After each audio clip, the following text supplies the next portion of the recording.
If this video has found you, you are probably stuck in a loop. You've been unhappy with your life and how you've been living for years, but every time you feel like you're on the cusp of changing it, like you're almost there, like you're almost ready to create the life of your dreams and finally stop letting the excuses get the best of you and finally live your life for you, something stands in your way. Something stops you and blocks you and tells you you can't. Every single time, without fail. You can blame these blockages on your environment, the people that you surround yourself with, or your circumstances, but deep down you know that it's you. You are aware that you are your biggest block. Your doubts get in the way, your fears get in the way, your insecurities get in the way, your limiting beliefs get in the way. There is a feeling of massive uncertainty that happens when you're about to step into your greatness. When you're about to step into this new chapter, when you're about to make this monumental shift in your life. And with this uncertainty comes so much discomfort and so much fear and a flood of limiting beliefs. A flood of thoughts that you didn't even know you thought about yourself, because we all know that you don't actually think those things about yourself. Other people think those things about you. And you internalize it because you put far too much weight on how other people perceive you. It's not going to be easy to make the shift. It's not going to be comfortable to make the shift. It is going to challenge you like you have never been challenged before. And it is going to show you who you truly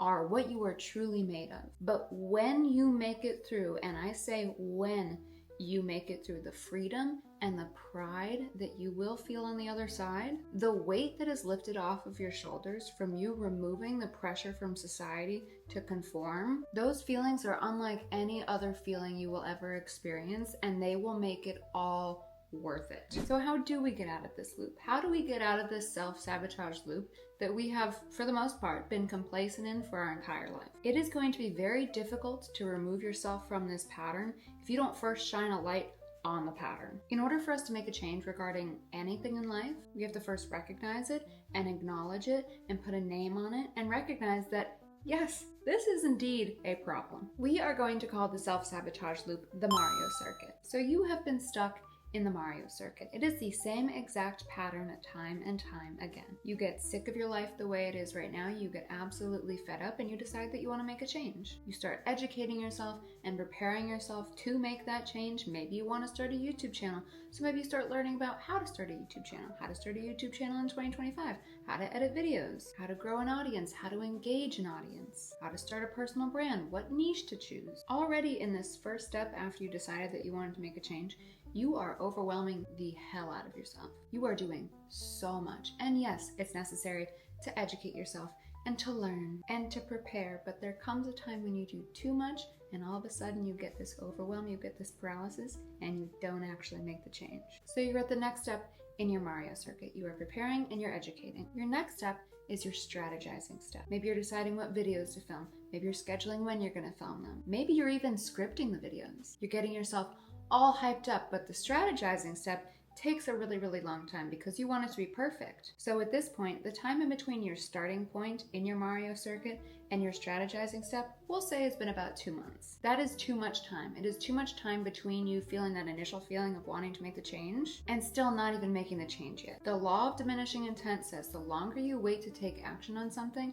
the less likely it is that you are actually going to do it. That's just the law. So if you have this feeling that you want to take action, you want to make the change, and then you take 2 months to learn whatever it is you want to learn and hopefully start to feel ready, within those 2 months, it is very likely that you will get complacent and content and feel like, you know what, actually, my life before wasn't that bad. It's hard to make a change. It's taken me a really, really long time to make this change. I've been having to do a lot of work to make this change. You know, I really don't think the life that I've been living is that bad. Now, because you've been waiting 2 months to feel ready to take that action, you don't have that same drive, that same motivation, that same intent to take that action. The myth that you need to be adequately prepared to pursue your dream is just that. It is a myth. And that myth will keep you in the rat race forever. You want to be in the rat race forever? I don't. I don't want to be a cog in the machine.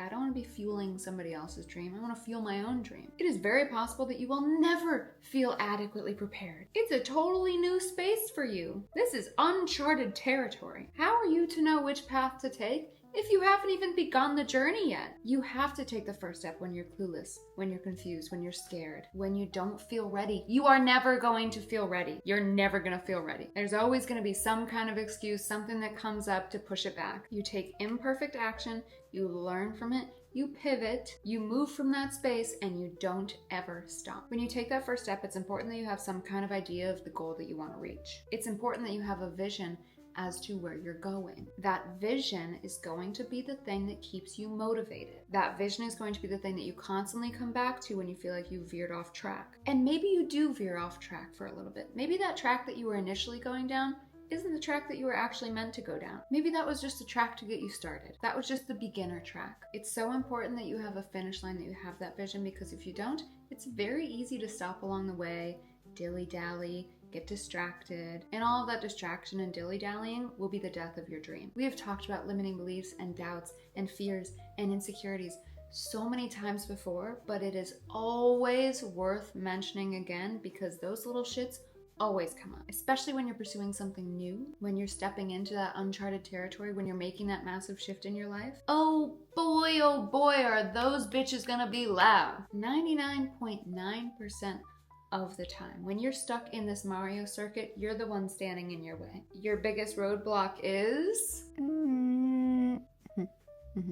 it's you. Even if you don't consciously want to be standing in your own way, it is like your feet are stuck in the concrete in front of you. Your limiting beliefs, which by now we all know are what? Not your beliefs, not actually what you think about yourself. You just decided that you wanted to scoop up all those beliefs from all those other people that were in your life and just keep them with you, just for safekeeping. You're such a kind person, you adopted all of these other people's beliefs, all of these people who couldn't see themselves doing the thing that you want to do, all of these people who were jealous of you, all of these people who didn't want to see you win, all of these people who had massive insecurities of their own and just went, you take them. I want you to be insecure as well. Here you go. Want it? And you said, yeah, I'll take it. Thank you so much. I would love to keep this with me for the rest of my life. Maybe you're not even in my life anymore. Maybe you took these thoughts from an ex. Maybe your ex was your biggest hater and you allowed them to put all of these thoughts in your head that you weren't capable of doing the thing that you wanted to do. And then you said, I'm just gonna hold on to these.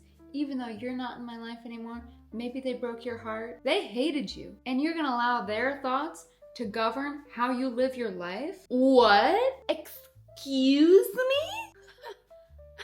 No, it's so embarrassing.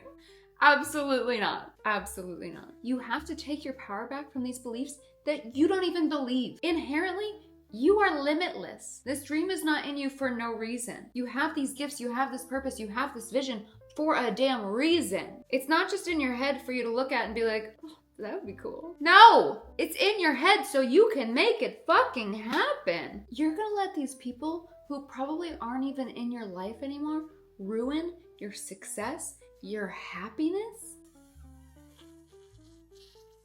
Fuck that. We are combating any kind of negative thought that comes up with a positive affirmation. I don't care if you think it sounds corny. If you're a man watching this and you're like, that's corny, men don't do positive affirmations. I listen to Ray Lewis's Affirmations for Greatness every single morning. You're telling me that Ray Lewis isn't manly? Bet he's manlier than you. You thinking that positive affirmations is corny is a limited mindset. So good luck pursuing your dreams because you already reinforced that limiting mindset you have. Great job.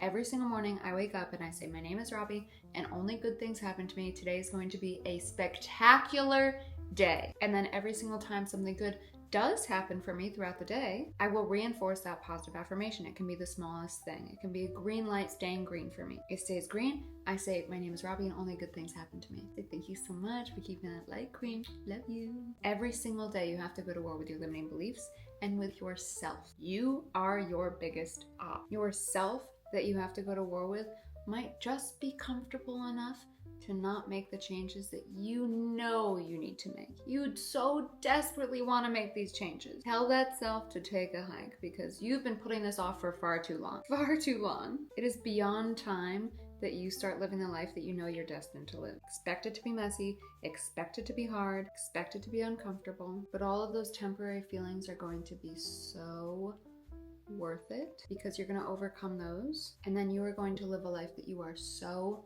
proud of, a life that is so fulfilling. You are going to be so pleased with your accomplishments. You're not going to have any kind of regrets, and it is going to be spectacular. You deserve it. That is all I have for you guys today. I'm sorry that my background keeps changing. I'm just trying to figure out what looks nice. I don't know. From my little tiny screen, I think this looks nice. We shall see. Let me know in the comments if you also think it looks nice. I love you guys to absolute Pieces. I'm so blessed to be back. I'm so blessed that you guys have stuck around. You mean the freaking world to me. If you like this video, make sure you give it a thumbs up. If you like me, subscribe to the channel, leave me a comment, let me know if you like this setup, let me know what you want to see next, let me know really anything.